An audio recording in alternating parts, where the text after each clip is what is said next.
Assalamualaikum warahmatullahi wabarakatuh. Salam sejahtera dan salam damai bagi kita semua. Kali ini Media Pahlawan akan membahas salah satu pahlawan nasional kita yang bernama I Gusti Ketut Jelantik. Semoga dengan menonton dan mendengarkan video ini dapat menambah wawasan dan pengetahuan kita semua, terutama bagi para adik-adik yang masih duduk di bangku sekolah. Selamat menyimak. Dan jangan lupa klik tombol subscribe, like, share dan komen. Terima kasih. I Gusti Ketut Jelantik. Pejuang Bali. Hingga abad ke-19, di Bali terdapat beberapa kerajaan seperti Buleleng, Karangasem, Klungkung, Gianyar, Jembrana, Tabanan, Bangli, Badung, dan Mengwi. Ketika itu kerajaan-kerajaan tersebut menerapkan hukum tawan karang, yakni jika terdapat kapal asing yang terdampar di perairan Bali, maka kapal tersebut menjadi hak milik Raja Bali.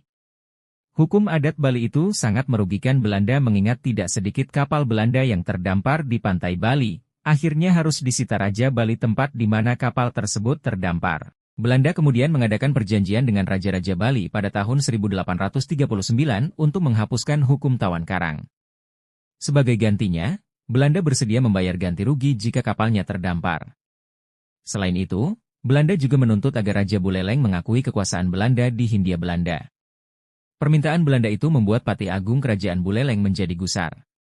Saking marahnya hingga ia menepukkan tinju ke dadanya sendiri seraya tegas berujar, ya apapun tidak akan bisa terjadi. Selama aku hidup, tidak akan mengakui kekuasaan Nederland di kerajaan ini. Bila aku mati, Raja boleh berbuat apa saja yang dikehendaki.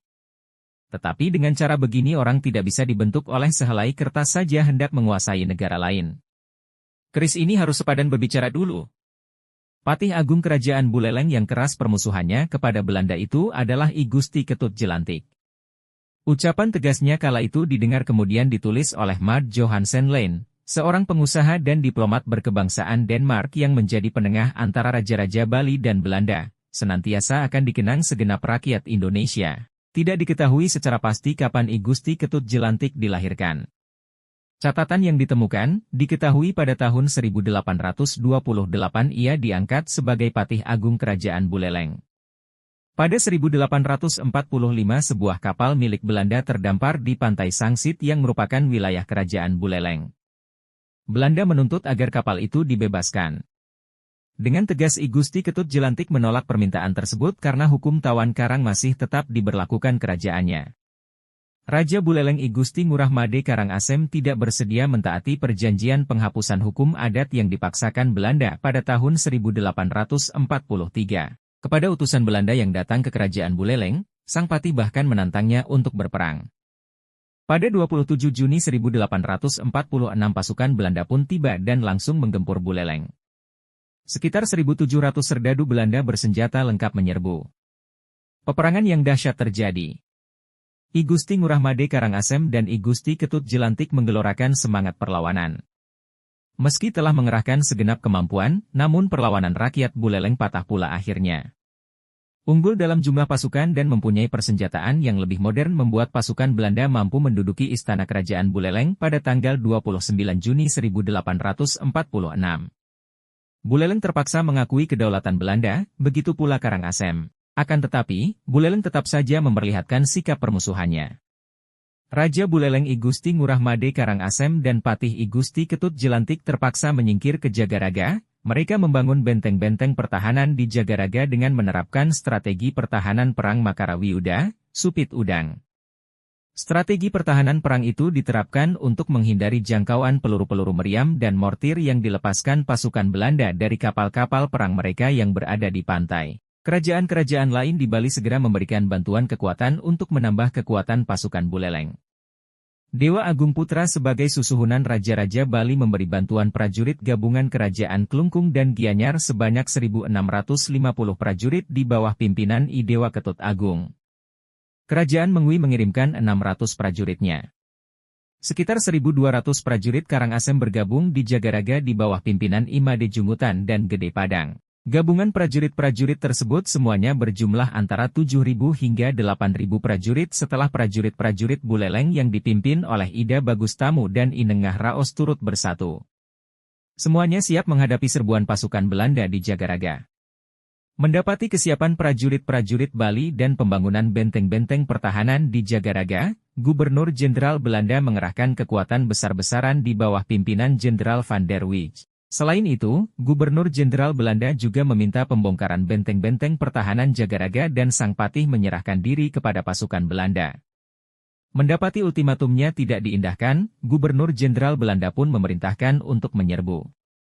Pada Juni 1848, pasukan Belanda menyerbu Jagaraga. Strategi pertahanan Perang Supit Udang yang digagas Patih I Gusti Ketut Jelantik menunjukkan kehebatannya. Mereka mampu menahan serangan pasukan Belanda bahkan memukul balik setelah peperangan dahsyat berlangsung beberapa saat. Pasukan Belanda terpaksa meninggalkan Jagaraga dengan kerugian yang tidak sedikit.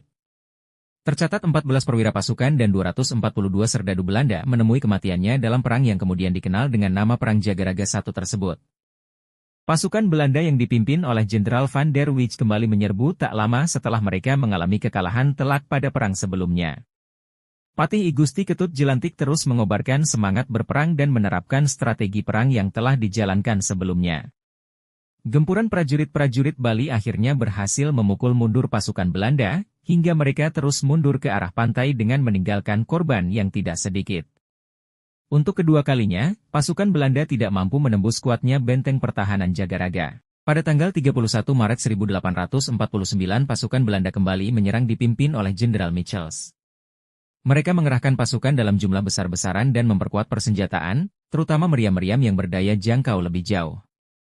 Dari kapal-kapal perang mereka menembakkan peluru-peluru meriam langsung ke jantung pertahanan Jagaraga. Serangan meriam segera diikuti serbuan langsung pasukan Belanda. Peperangan yang luar biasa dahsyat segera meletus di Jagaraga. Meski prajurit-prajurit Bali telah bertahan sekuat tenaga, namun perlawanan mereka patah pada 16 April 1849. Pasukan Belanda berhasil menguasai benteng-benteng pertahanan Jagaraga. I Gusti Ketut Jelantik pun harus mundur ke Pegunungan Batur Kintamani. I Gusti Ketut Jelantik bersegera ke Karangasem untuk mencari bantuan kekuatan pasukan. Bantuan itu tidak didapatkannya karena istana kerajaan Karangasem telah diduduki Belanda. Ia dan pasukannya kemudian bertahan di perbukitan Bel Pundak, Karangasem. Pasukan Belanda terus mengejarnya beserta sisa-sisa pasukannya. Peperangan yang dahsyat kembali terjadi di perbukitan Bel Pundak pada akhir April 1849. Dalam peperangan tersebut ia gugur selaku kusuma bangsa setelah memberikan perlawanan sengit. Atas jasa, pengabdian, dan perjuangannya yang luar biasa, pemerintah Republik Indonesia menganugerahkan gelar pahlawan nasional kepada I Gusti Ketut Jelantik berdasarkan Surat Keputusan Presiden Republik Indonesia Nomor 077 TK tahun 1993.